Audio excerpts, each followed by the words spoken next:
It's a beautiful day in the neighborhood, and it's time for another edition of the SMC Journal Podcast. I am Scott Moore, your host, and this is the podcast that's all about performance engineering in IT today. We're going to be talking about load testing in today's show, and this is a two-part episode about Eggplant Performance. Now, Keysight has been a sponsor of the show since January, so for about 6 months now. And other than having Jonathan Wright, one of their chief evangelists for Keysight Eggplant, on the show when he announced he was moving over there, we haven't really had much on their product. And I thought it only fair to present that because, of course, they are a sponsor and we do need to talk about them. They are a major load testing vendor in the space. They are also a sponsor of the show, so we should probably talk about that right now. This episode of the SMC Journal is sponsored by Keysight Technologies, and they are the makers of Eggplant Performance, which supports web, Citrix, and low-level TCP/IP protocols for load testing and your application performance testing needs. It has real-time monitoring and integrated test results analysis, so you can check them out at eggplantsoftware.com or by scanning the QR code that you're looking at right now. Other major sponsor for this episode is Micro Focus, the makers of LoadRunner Professional, Enterprise, Cloud, and Developer, and they have the largest community of practitioners in the world, which you can find out about on community.microfocus.com. Scan the QR code and check out the LoadRunner family page on the Micro Focus Performance Engineering site, as well as their playlist on YouTube that has lots of performance engineering videos on there. We are also sponsored by Folk Consulting. Ryan Folk and his team of consultants are experienced and have high quality services around consulting for application performance management, operational monitoring of your system, anything around application delivery, analytics, or performance testing, monitoring, digital management, cloud migrations, any of that, Folk Consulting can help you. So they give you the power to solve your business needs. So contact Ryan Folk and his family of consultants over there. I'm sure they'd be glad to help you. So let's get right into today's show. Eggplant Performance. Currently, as this show airs, they're on version 9.4. I have been in touch with their product manager. I have talked to their marketing department. I've talked to Keysight in a lot of different aspects over the past several months. And I do know that performance is a priority for them because Keysight purchased Eggplant software about a year and a half ago. And when you are a company like Keysight that has traditionally been in the hardware and networking realms, so when you think of Keysight, before now, you always thought of oscilloscopes and network layer equipment. They purchased Ixia Software, the makers of Chariot, several years ago as well. So these have been in the weeds, protocol level or hardware level performance type of issues that they've tried to address before. With the purchase of Eggplant software, now they have software application validation and verification as well. And that includes a suite of products. And on the traditional leg of quality assurance, you're going to have, test case management, you're going to have functional automation, you're going to have performance and load testing automation, and Eggplant Performance is that piece. And the way that Eggplant Performance has been sold in recent past has been bundled with Eggplant Functional. So if you're in a QA department, a traditional QA department, and you've been doing some manual testing, you've been moving over to functional automation, you kind of would like to have some guidance from maybe AI to help you figure out what you should be automating and what is the smart paths to be automating. That's where Eggplant Functional, the digital twin technology comes into play. There's several other products out there, but then Eggplant Performance is really an important leg of the stool of QA, right? There's at least 3 or 4 legs that hold it up, and performance should be one of them. So I thought we should talk about that piece of it. Those of you who are familiar with a product like LoadRunner, this will be a very easy transition in your thinking, although there are some inconsistencies in naming conventions. It's not a one-for-one, and there's some different thought patterns that you have to create when using Eggplant Performance versus LoadRunner, but I would say this: somebody who has used LoadRunner in the past or traditional load testing product can probably make an easy transition in terms of the architecture. And that's one of the first things that I want to talk about today. So let's take a look at the main components of Eggplant Performance. You have what's called the Studio, and the Studio contains the controller and the analyzer. So I would pitch that against LoadRunner as being the equivalent of a LoadRunner controller and the LoadRunner analysis module. These are standalone modules that can be installed separately if you want. And then there's also a local host, what they call injector, we would call a load generator in LoadRunner. Now remember, you're installing a load generator and the rest of Eggplant Performance Studio on one machine, and that's typically to get it up and running, get it started, but it's best practice to never use that local host injector other than just demoing things out and just checking for a single user, smoke testing, things like that. You're going to want to put an injector on a separate machine, and we'll talk about what that is, but you don't want to be running everything on a single machine, and we'll look at this in more detail next.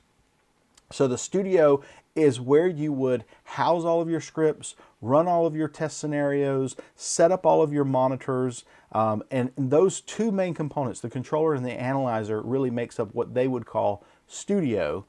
And then there is the injector piece that creates the load on the application. And let's look at how that would look if we had a typical either client-server application or even an in-tier web application.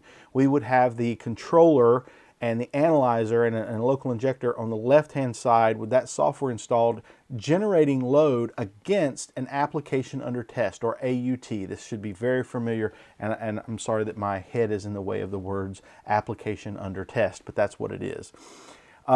You would create a business process by recording that business process, whether that is a web application, a desktop application, or something of that nature. You would record that. They support Citrix. You would put that into Studio. You would do the same things that you would do to enhance the script traditionally, which would be data drive it with parameters, take care of session state and other dynamic data information that comes back from a system using correlation techniques, and then you would also probably want to add a little bit of code for verification, sending messages for debugging and things like that. So that's what would happen. And then once a test was run, the test results would go into the analyzer, very similar to the analysis tool, and it would take raw results, and then it would allow you to create an analysis from that. The load injectors I just mentioned, best practice is to have standalone load injectors or load generators that aren't on the controller machine.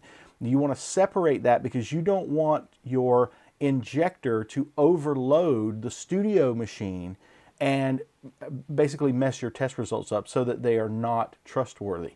So one of the things that I always recommend, and I know James Pulley recommends this as well, is I would have at least 3 machines, even on a very small, if you were testing like a web application of 100 virtual users, probably could get away with a recent laptop machine for your controller machine, and then for an injector machine, probably it could even be a virtual machine, but let's give it 2 to 4 gigs of RAM, 2 to 4 CPUs, just a recent Blade type server, something like that. I wouldn't go with a Raspberry Pi, although some people might try that.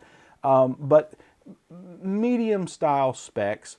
Now, if you just had that separate machine for a load generator, each web virtual user is operating at a protocol level. It's not going to take up that much of a resource on the injector. A Citrix virtual user would. So you may only be able to get 40 or 50 Citrix virtual users on a generator injector, whereas you may be able to get 500 to 1,000 virtual users for the web protocol or a much lower level protocol. The sense is, if your protocol gets closer to the GUI, it's going to be fatter, it's going to take up more resources. If it's closer to the wire, if it's closer to the low level of a protocol, you can get more of those because they're basically a thread on the CPU taking up some level of RAM. Most of the time, these are compiled scripts that are running from memory, and until they start actually thrashing against the disk, they probably would not slow the injector down. So the injector itself may be fine, or there could be problems with that injector that you don't know about because somebody else may have built that machine. I always recommend, this is what I was getting back to, 2 injectors. Even if it was that low-level 100 virtual user web test, I would have one injector that's what we would call a control injector, and I would only run a single virtual user on that. Then I would put my other 99 on that other injector. As I ramp up my virtual users for a test, if I see that the system resources for the injector with the 99 starts to take up more than I thought, in other words, I'm depleting my resources on that, and the timings change on that load generator, that injector itself, then I know that I'm overloading my injector and it's skewing my results. And I could verify that by looking at the control injector, if you will, the injector that we've set aside that says it's never going to run out of resources because we're only going to run one the whole time. And as we ramped up, this one never changed. If the timings don't change on that one, they don't get worse, but they only get worse on the injector with more load, then you got to have a closer look at that injector and suspect that something is wrong. You're either overloading it or there's some configuration settings that need to be looked at. If the timings go down or get worse on both at the same time as that level increases, then you know from at least that you suspect that it's the application under test that's actually slowing down. Then to get even further, you would want to add monitors to the application under test to find out why it was, so what was being depleted and which tier might be the problem. And then you could investigate from there. That's typically how that would work, which is why you don't want an injector on the same machine as your controller. So the controller is also usually the machine where the integrated development environment is. So you see that IDE, that's what that means, is an integrated development environment. And it supplies an integrated development environment, much like we have VUGen in LoadRunner. There is a development environment that's in Eggplant. There's also the capability of using something like Visual Studio, VS Code, Eclipse, to create scripts as well. And for some of the protocols, if you wanted to get lower level TCP/IP traffic and you wanted to create FTP traffic, for example, to go back and forth and download files from an FTP server and load that server, you may have to actually hand code that. And the IDE that's included with Eggplant takes you so far, but it's not for more advanced programming. So in the LoadRunner world, if we were testing things with where we had to create our own DLLs, or we had to go against some visual, we used Visual Studio to test against some .NET thick client, and we needed special libraries and things like that, we probably use Visual Studio or VS Code to do that. And so that's probably how you would use Eggplant as well. Eggplant supports C# as well as Java for creating these scripts as well. So it is a low-level programming language. It's not drag and drop. It's not no code, low code. It's equivalent to VUGen in the sense that you would have to, if you really want to get advanced in LoadRunner and you're in the editor for VUGen, you're going to have to know some ANSI C code, and you're going to have to enhance the C libraries and code that are in LoadRunner that are provided to you from the vendor. You're going to have to probably put some code around that. That's part of learning how to use LoadRunner and use all the available tools and gadgets and things, gizmos. Same is true for Eggplant Performance in that you would use C# or Java so you're going to need to know that language that you're working in. I prefer C#. It's something that I know better. It's way different for me to think about C# development than C and ANSI C. C# and Java both at a low enough level that, unlike JavaScript, is a decent choice for running multiple threads, being multi-threaded, and running it as a load testing tool. don't necessarily like JavaScript being that example, which is what a lot of newer products are based on. That's a whole nother topic for a whole nother show, but I just wanted to tell you that's how Eggplant is dealing with it, is through C# or Java. Once you're done, you're going to use the analyzer to analyze all that result. And that includes the end user timings as well as any monitors that you have set up. And Eggplant supports the traditional monitors for Windows, Unix, and there are some other ones that I'm actually going to show you in our next podcast, actually how that looks when you set those up. And it does come along with like already set up with some best practice counters, which I really like. In that sense, it's pretty cool. I like the fact that it includes all of those major things that we need to do a load test properly and monitor it. It's not just a load thrower, i.e. JMeter, where you have to build a bunch of stuff on top of it. Having said that, if you really want to be serious about development of your scripts in Eggplant Performance, you will want to have Visual Studio or VS Code or Eclipse to be able to create those more advanced scripts. I have actually tested a web application with Eggplant Performance. I've also done a project around Citrix. And I can tell you that the same process that I've described in previous podcasts about how I do a load test, if you don't know about that, look at a previous, I'll try to have a link in this video to that particular video where I shared, here's my process of how I do it. It was actually a 4-part series I did on Load Testing 101. I can actually do the same process with Eggplant Performance as I do with LoadRunner, as I do with Neoload, because the process is tool agnostic, but it does make it easy to do without having to put together 5 or 6 different products to make the process happen like I would have to do with some open source products out there.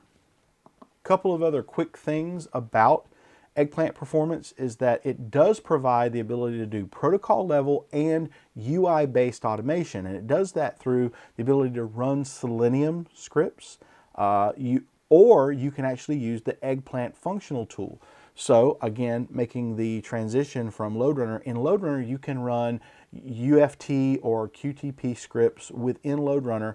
Each one of those scripts that are running, that's a virtual user. That was what we would call a GUI virtual user, and it would require a separate machine, like one desktop per GUI user. So if you had UFT installed, you would put that on a separate machine, and if you wanted 5 of those, you would have 5 desktop machines running. Same is true for this. You would want 5 desktops running Eggplant Functional, and you would have 5 GUI users that could give you that UI-based automation. You may already have those test cases within QA already. You just need to put a timing around them, and that timing would go into Eggplant Performance as a traditional transaction timing. Then you can compare the litmus between the two, between a GUI virtual user and full rendering time of the browser, and network level round trip timings. And that way you can say, under this amount of load, where we've loaded the back end with X number of virtual users, we're seeing that the round trip is this, but the ultimate cost with a thick client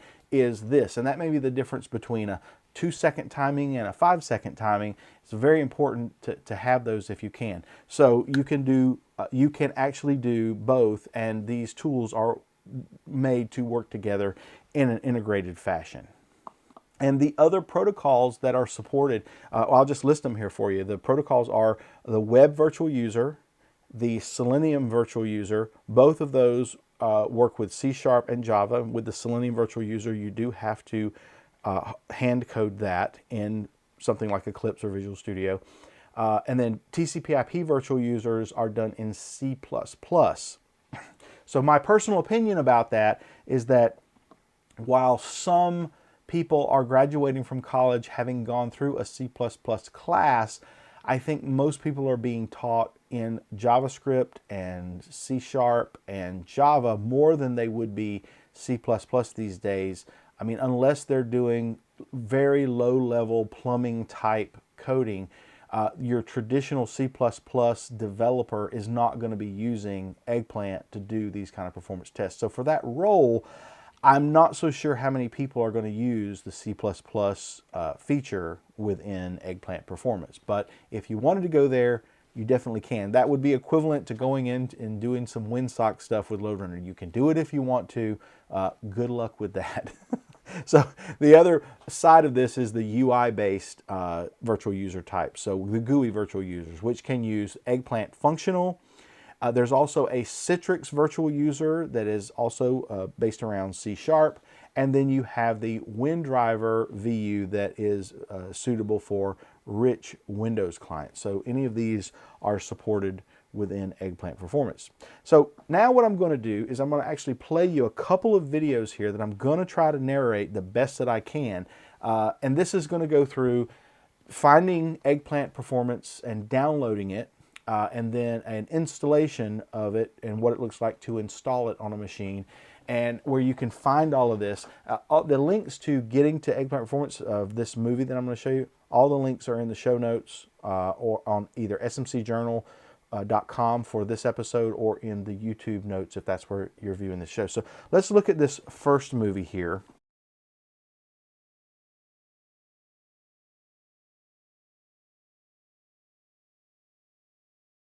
Okay, this is where you would go to download each individual component of Eggplant Performance 9.4. You will notice that it is a Windows-only support for the studio portion, and the injector piece supports Windows or Linux. There is not a Mac OS support for this like you would have in Neoload. So we go to this page and download this. I would recommend you download everything, the release notes, the installation guide, everything. There is also documentation that is available online. You don't have to sign in to read it. But if you look up Eggplant Performance documentation, you'll find it. So we're downloading these. These are MSIs. Remember, it's a Windows only. Same as LoadRunner. The controller and analysis is Windows only support. So if you use mostly Unix in your office, you're just going to want to run a virtual machine with this.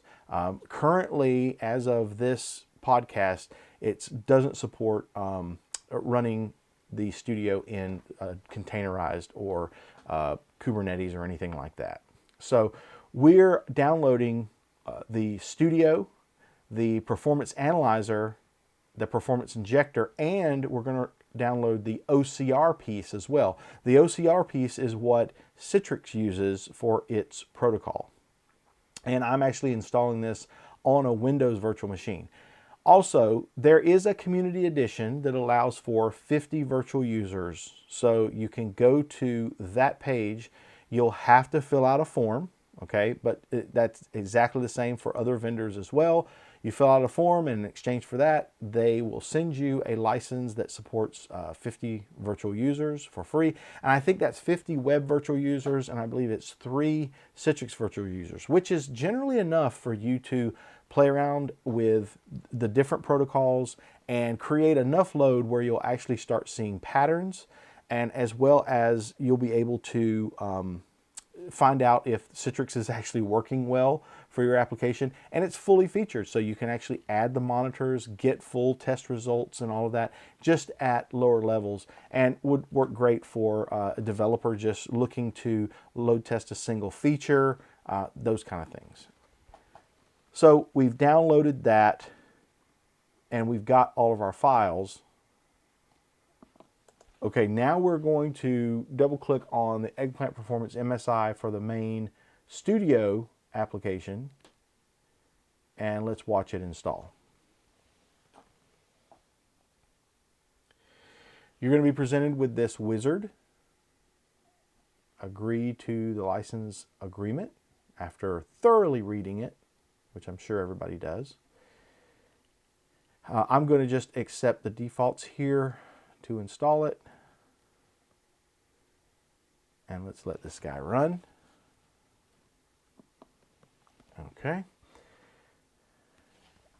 All right, once we go there, we have successfully installed it. Now there is a Postgres database, believe it or not, that sits behind this that is used for the data collection and the storage of the data. So on your analyzer, when we go to install that, it's actually going to prompt us for a database username and password. So let's look at that.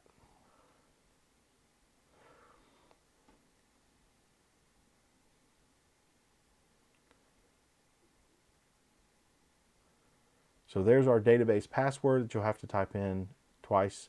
And if you'll look at your Windows tasks that are running in the background, so if you look at the background or task view, you'll actually see the Postgres database processes running back there. You'll have to specify a port, and then you can optionally turn on logging. I'm just going to accept the defaults and move right along.